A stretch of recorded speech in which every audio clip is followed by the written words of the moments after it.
what has frustrated me to no end as I grew older and started to learn more about, America's immigration past, you realize that color, and it's not a shock here, just like color has affected every facet of American life since the first enslaved blacks were brought here in 1619.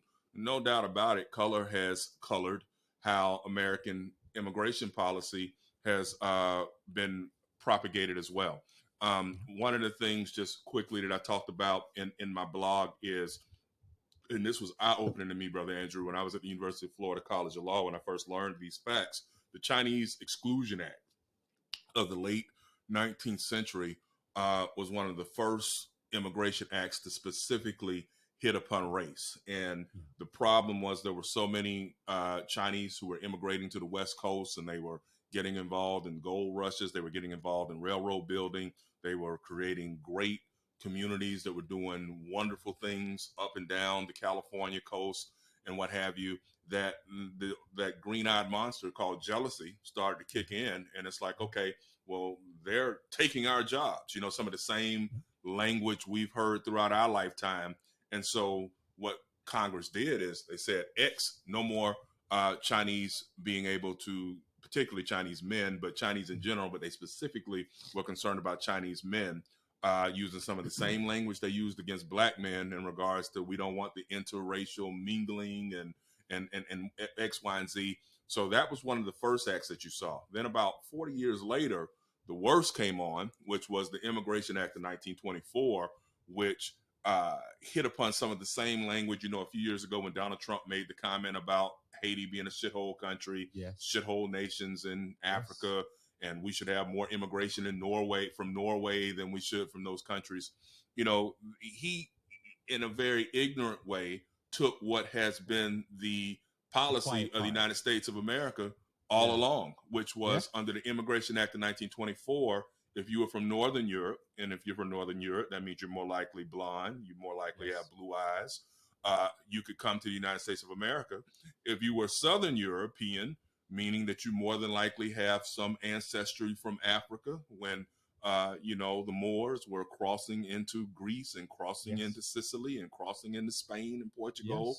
Those ones had fewer quotas that could get into the United States of America. Same with the darker skinned Italians. That's right. And then if you were from Africa, you couldn't immigrate, period. You might be able to get a student visa, but you could not apply for permanent resident status or citizenship if you were from Africa. And one of the things that I also learned in school was that by 1964-65, and they don't talk about this a lot, but when we celebrate the civil rights movement and all of the great things that flowed from the Civil Rights Act of 64 and the Voting Rights Act of 65, one of the things that often goes unmentioned is that those two acts in particular mitigated the 1924 Immigration Act. And that's when you started to see more blacks from the Caribbean, Jamaica, Haiti, you name it, as well as blacks from Africa who were able to apply to become citizens of the United States, not just student visas or worker visas. Now, the reason that's important is because in the 60s also, you had the Bay of Pigs fiasco under President John Kennedy. And one of the things that the American government did, because they were so, I think, appalled at the lack of follow through with that particular invasion to get rid of the communist Fidel Castro, they created the Cuban Readjustment Act, which set up the policy that frustrates us to this day, which is if you are Cuban, and as you know, being a Florida boy, same as I, most of the Cubans in South Florida are white Cubans. They consider themselves white. A lot of people ask me that all the time. They're like, Chuck, why are Cubans, by and large, pro-Trump, conservative? Because they consider themselves white.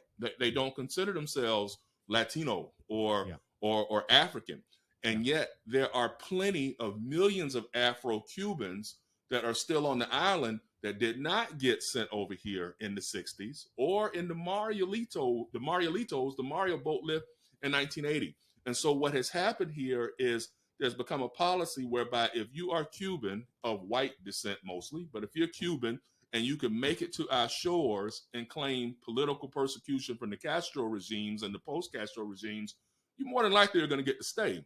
Yeah. Whereas if you're Haitian, if you are fleeing political persecution, if you are fleeing on economic oppression reasons, starvation, doesn't matter. You get here to the United States, they're going to put you in a federal lockup, and within months, if not years, they're going to send you right back over to Haiti.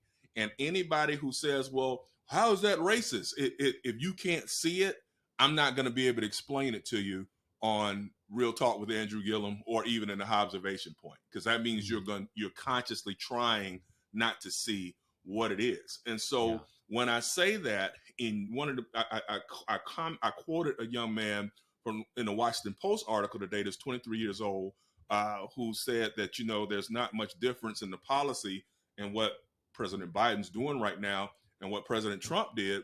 Well, it goes deeper than that. There's no difference in what President Biden is doing than all of the other presidents dating back to Grover Cleveland in the late 1880s. And so with that in mind, we have to continue to put that out there, because I do believe we can do better with President Biden, with Vice President Harris, in terms of trying to figure out a way to end well over a century's worth of racist immigration policy here in the United States of America.